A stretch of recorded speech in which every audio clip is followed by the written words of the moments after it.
Começamos agora AEDAS no ar.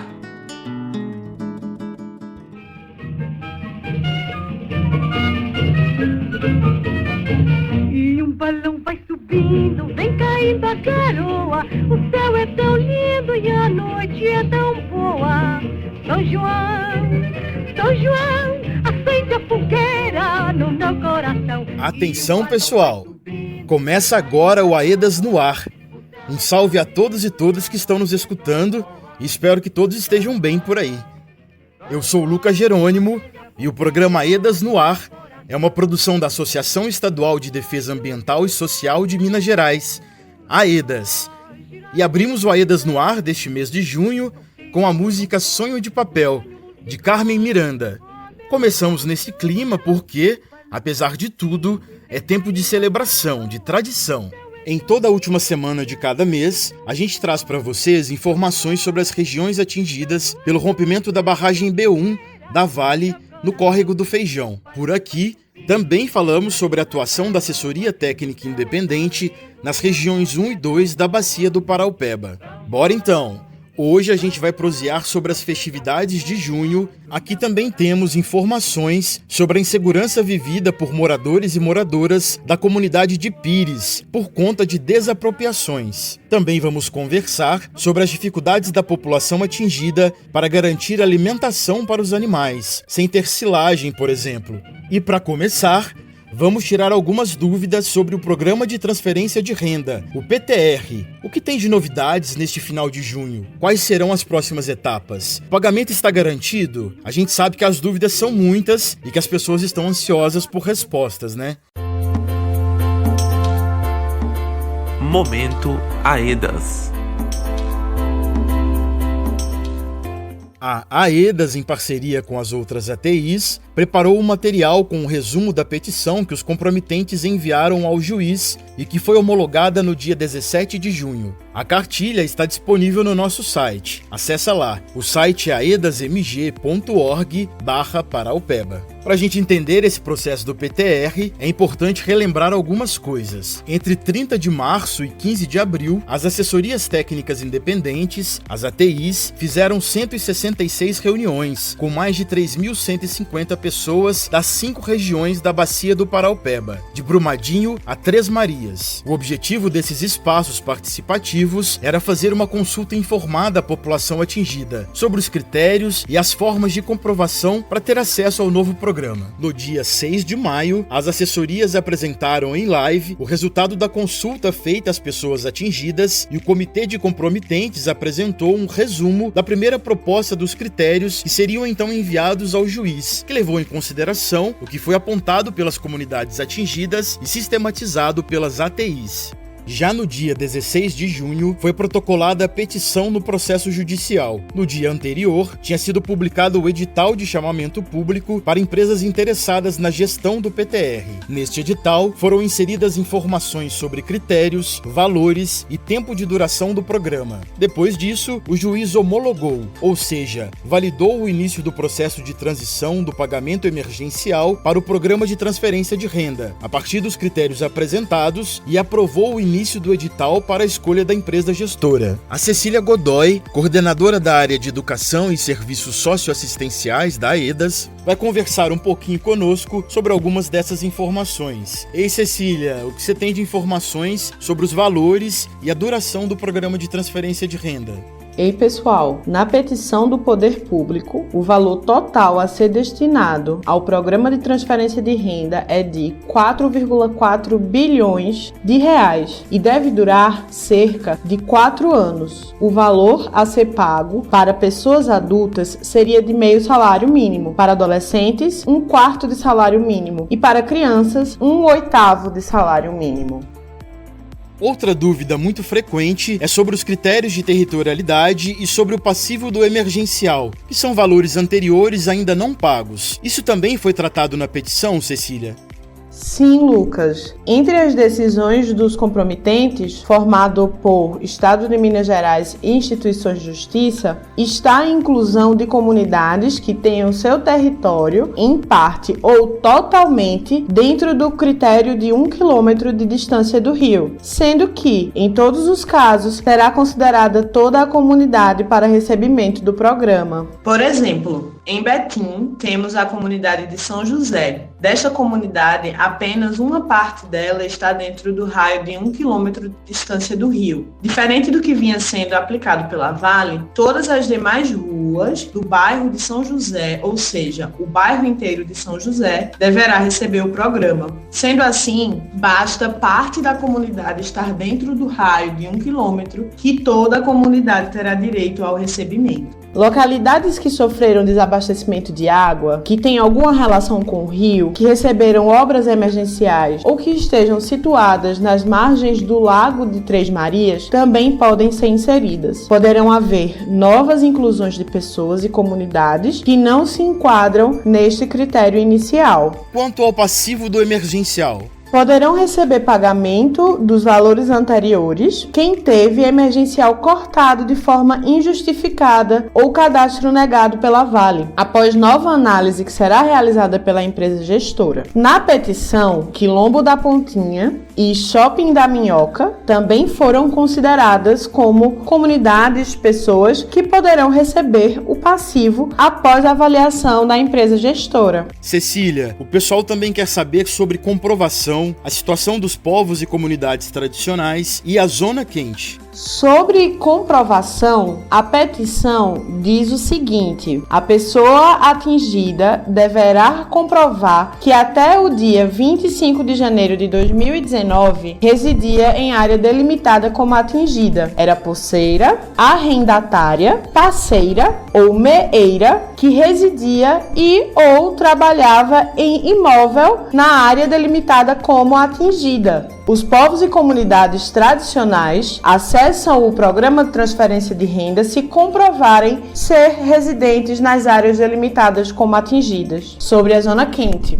são apresentados Córrego do Feijão, Tejuco, Parque da Cachoeira. Assim considerado também o desdobramento de Cantagalo, o Parque do Lago, Alberto Flores, Pires, Monte Cristo, Córrego do Barro, Córrego Fundo e Assentamento Pastorinhas. Valeu, gente! Fico por aqui. Um abraço a todas e todos. Informações importantes, né, gente? Muito obrigado, Cecília. Valeu. Até a próxima. Todos os detalhes dessa petição com os critérios, valores e as informações desse período de transição estão na cartilha disponível no nosso site aedasmg.org/Paraupeba. Como? Quando? Quem? Por quê? Explica aí.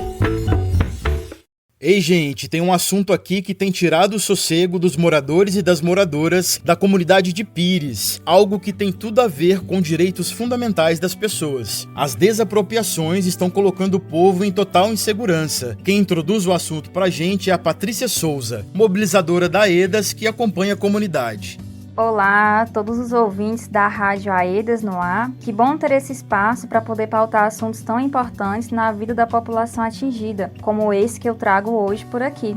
A comunidade do Pires, a qual eu acompanho como mobilizadora da AEDAS, está localizada próxima ao centro de Brumadinho, onde o rio Paraupeba se encontra com o córrego Ferro Carvão. Depois do rompimento da barragem da empresa Vale, o Pires passou a receber muito dos rejeitos de minério que estão na calha do Paraupeba, e a população teme os riscos que isso pode significar, porque são poucas informações que chegam até a comunidade. Outra informação sobre o Pires que vocês precisam saber é que é uma comunidade que pertence à zona quente. Então, além da continuidade dos danos causados pelo rompimento, a população atingida do Pires vem sofrendo muito com as obras de reparação conduzidas pela empresa Vale e suas terceirizadas, como por exemplo a quantidade de buracos nas vias de acesso, que aumenta a cada dia, o barulho e a poeira causados pelo intenso tráfego de máquinas e caminhões e também dos rejeitos que chegam diariamente. Para quem nunca foi no Pires, além de estar nas margens do Paraupeba, é uma comunidade cortada pela linha do trem. É importante importante registrar que depois do rompimento houve um aumento do fluxo do trem, o que aumenta a poeira, o barulho, riscos de acidente, aumenta o trabalho doméstico das mulheres com a limpeza da casa, bloqueia o trânsito, aumento da frequência da buzina de dia e até de madrugada, que atrapalha o sono de todo mundo. Aquela história que só quem mora perto da linha do trem vai entender, né? Além de tudo isso que eu estou falando, existem também danos que a comunidade vem vivenciando que é relacionado à moradia, como, por exemplo, desapropriações diárias da comunidade para a construção de uma rede de esgotos da Estação de Tratamento de Efluentes, que é a ET, e no dia 22 de abril deste ano, de 2021, alguns moradores receberam a notificação extrajudicial da empresa MRS Logística, que é quem hoje é responsável pelo gerenciamento da linha do trem em todo o estado de Minas Gerais. A notificação se refere a posses diárias por esses moradores, que, segundo a empresa, é caracterizada como faixa de domínio da linha férrea. Todo mundo foi pego de surpresa, deixaram um papel, pediram para assinar e foram embora sem dar mais explicações, só dizendo que tinham 20 dias para responderem. Toda essa falta de informação e inexistência de diálogo são danos sofridos de forma recorrente pela população atingida na comunidade do Pires, o que vem gerando e ou agravando os quadros de saúde mental, como a ansiedade, diante das vulnerabilidades e incertezas com a falta de acesso à informação de forma qualificada. Daí, as lideranças acionaram a gente da EDAS e a Rense e estamos em busca de mais informações, inclusive trazendo aqui para que todo mundo fique sabendo dessa história. Nós, enquanto assessoria técnica independente, estamos acompanhando ao lado da população do Pires essa história e registrando todos os danos para a construção conjunta de uma reparação integral a todos os danos causados desde janeiro de 2019. E vamos falar também com a Rejane Fernandes, moradora de Pires e da Comissão de Atingidos e Atingidas da Comunidade. Bem-vinda, Rejane. Olá, boa tarde. Rejane, enquanto participante da comissão, quando foi que você tomou conhecimento dessas desapropriações? Quanto comissão, eu tomei conhecimento dessas desapropriações foi por meio de pessoas. Primeiro foi a prefeitura que lançou uma nota que ia ser desapropriado algumas famílias do Pires e uma proprietária daqui ficou sabendo e me passou essa informação. E aí a gente corremos atrás, conseguimos resolver juntamente com a equipe da EDAS, né, assessoria técnica e o Ministério Público. Aí ficou resolvido essa parte das desapropriações pela prefeitura. Porém, a MRS mais uma vez nos surpreendeu com uma notificação. Foi um rapaz que trouxe essa notificação aqui, entregou em mãos, nos dando 20 dias para esclarecer, né, para falar sobre documentação, o que a gente tinha de documentação do imóvel ou não. Fazendo isso, eu recebi a notificação e mais 2 vizinhos meus recebeu essa notificação. No dia eu não estava em casa, o meu filho de 14 anos estava e que recebeu. Ele não pediu para a gente assinar nada, só falou que a gente tinha 20 dias para estar dando um esclarecer, né, para estar dando um esclarecimento para eles. Aí nos deixaram o número de telefone e aí a gente entrou em contato. Eu procurei saber, fui atrás, mandei toda a documentação para esse rapaz e ficamos aguardando, né, resposta. Porém, ninguém falou mais nada, ninguém deu resposta, ninguém respondeu mais nada sobre a desapropriação, sobre a notificação da MRS. Foi a primeira notificação, foi a primeira vez pela MRS que a gente recebeu essa notificação. Porém, sobre desapropriações já é a segunda vez, né? Porque teve a desapropriações pela prefeitura e agora com essa da MRS. Qual a atitude que vocês já tomaram? Bom, a atitude que eu tomei, eu como moradora, foi... Primeiramente, procurei saber deles o que estava acontecendo, a gente entrou em contato, eles nos responderam que seria uma invasão, né, da área que é restrita à MRS, então eles estavam fazendo uma avaliação para saber se procedia essa invasão ou não. Eu falei que aqui não é invasão, eu comprei, paguei, tenho documento de compra e venda, porque aqui no Pires ninguém tem documento de registro, essas coisas não. O único registro que a gente tem aqui é compra e venda. Então eu mandei toda a documentação de compra e venda para ele, falei que eu tinha comprado e tinha pagado pelo meu imóvel. E eu procurei a Rense, né, o pessoal da Arquidiocese, que prontamente me ajudou, né, veio, fez uma reunião com 2 advogados, nos ajudou na resposta, né, contra a MRS, e a gente passou uma resposta bem elaborada para eles. E o pessoal da assessoria técnica também, né, da AEDAS, que nos ajudou bastante. Você acha que essas novas notificações se somam a outros problemas que vocês enfrentam em Pires, antes e depois do rompimento? Sim, claro, esses problemas são mais uns, né, que a gente vem enfrentando aqui ao longo desse tempo que teve o rompimento da Vale e da barragem lá, e até mesmo antes a gente vem enfrentando vários problemas no Pires. Pires sempre foi esquecido pelos órgãos públicos da nossa cidade, né? Aqui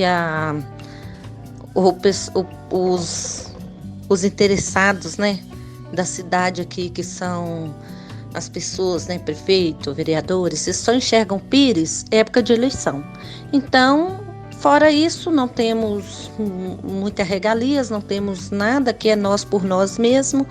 E depois desse rompimento da barragem ficou pior, muitas coisas aqui pioraram, e esses são só mais uns problemas que a gente vem enfrentando aqui ao longo desse tempo. Muito obrigado, Regiane. A AEDAS permanece acompanhando esse assunto e prestando o apoio necessário. Nossa cultura.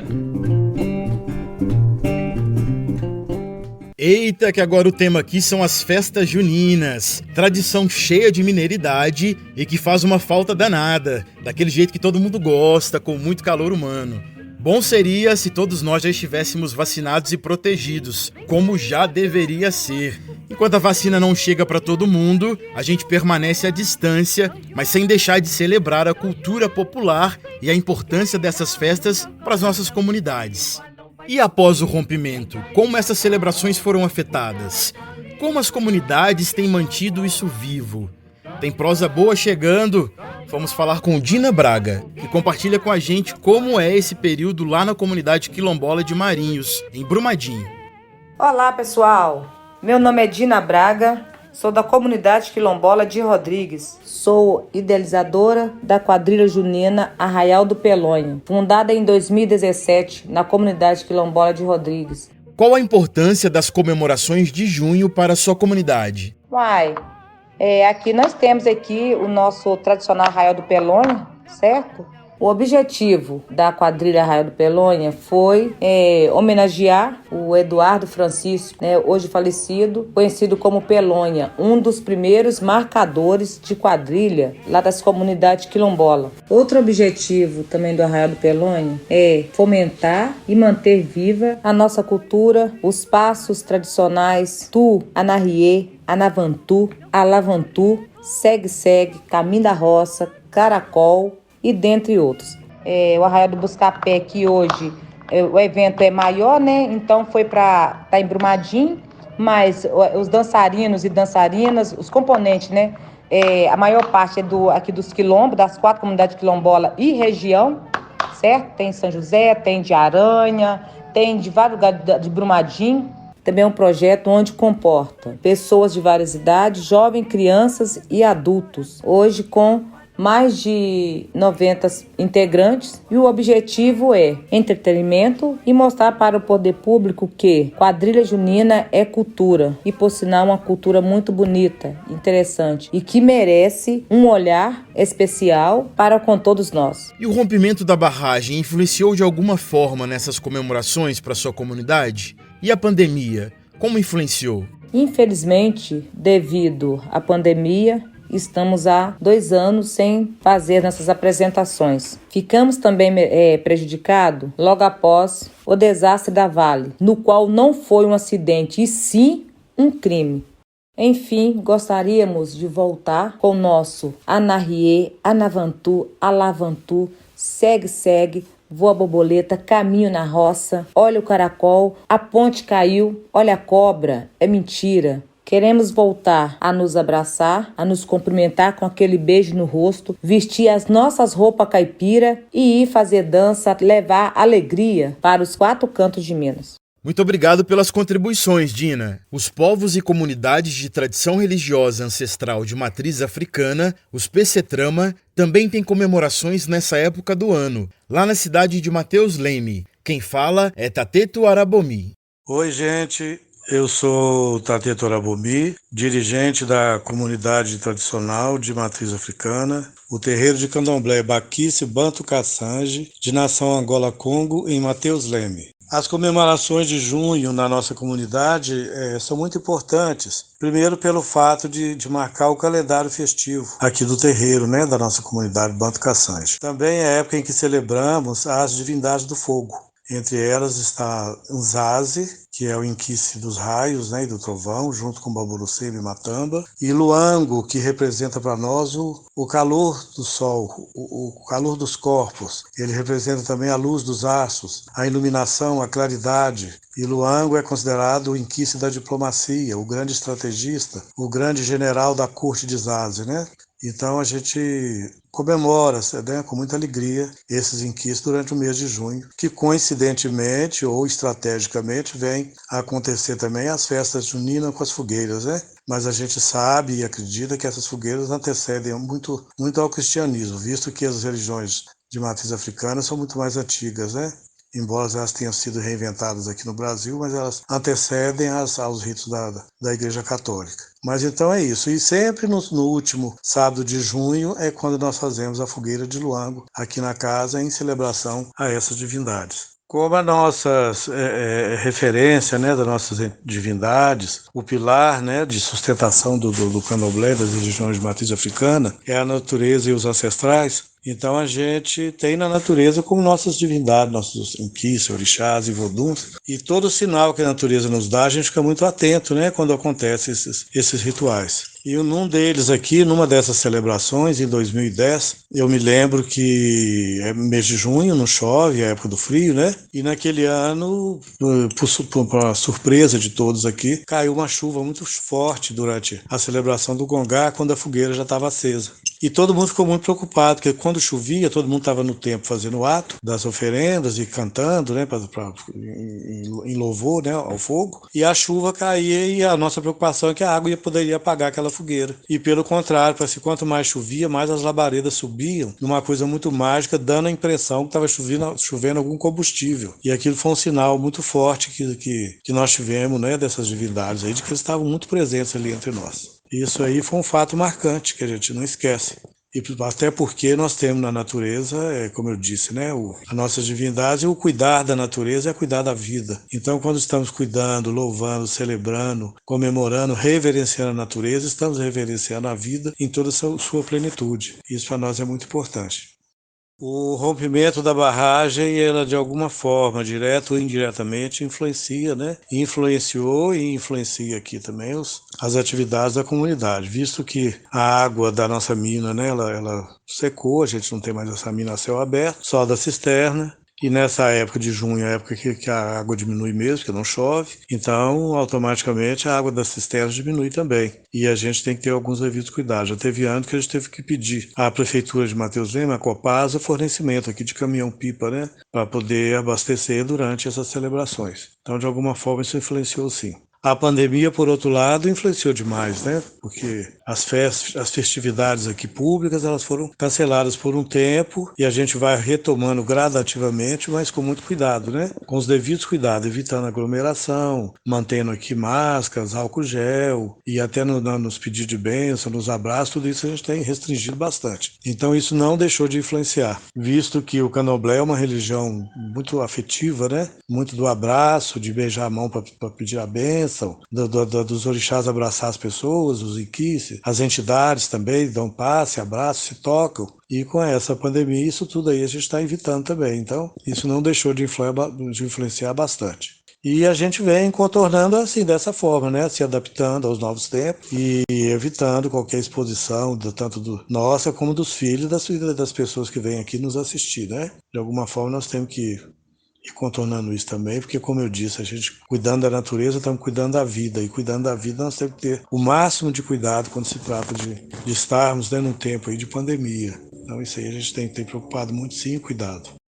E uma mensagem que eu gostaria de passar é que, como eu disse aqui, né, nós estamos cuidando da natureza e da vida, então nós estamos celebrando as divindades do fogo. E o fogo, como todo elemento da natureza, deve ser tratado com respeito e com cuidado. Nós não entramos numa água sem pedir licença. Da mesma forma, não devemos poluir a água nem os rios, né? Não entramos numa mata sem pedir licença ao dono daquela mata e daquele espaço. Também não podemos depredar e desmatar, né, indiscriminadamente, não podemos fazer isso nunca. Tem que ser tudo com muito respeito e, ao contrário, em vez de desmatar, nós plantamos. E a mesma coisa eu digo sobre o fogo.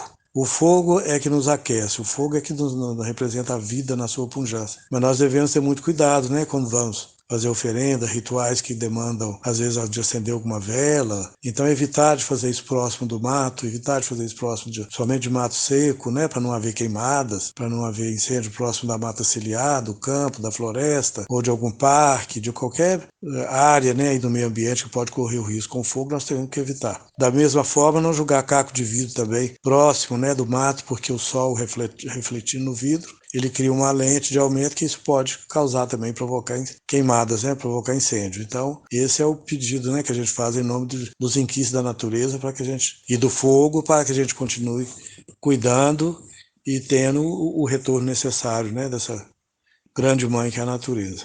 Eita, tempo bom, né? Sem falar das comidas que são a essência das festas juninas e das julinas também. Os quitutes de milho, de amendoim, as bebidas quentes, tudo isso com a cara e o jeito de fazer de cada lugar. Riqueza demais. Aedas informa. Depois do rompimento da barragem da Vale, dentre os inúmeros danos que as pessoas sofreram e sofrem todos os dias, a alimentação para os animais se tornou um grande problema. A falta de silagem, por exemplo, é uma das questões apresentadas por donos e donas de criações à assessoria técnica. A gente convidou o Janderson Santos, da coordenação da área temática de Economia, Trabalho e Renda da Aedas, para conversar conosco. Ele acompanha essa pauta e vai nos atualizar sobre como está a situação na região 2. Sou o Janderson Santos, sou engenheiro agrônomo, atuo na Aedas como coordenação de área temática na área de Economia, Trabalho e Renda e acompanho a pauta da alimentação animal e silagem. Nessa pauta realizamos um formulário que foram aplicados, estão sendo aplicados também com os atingidos e atingidas desse formulário.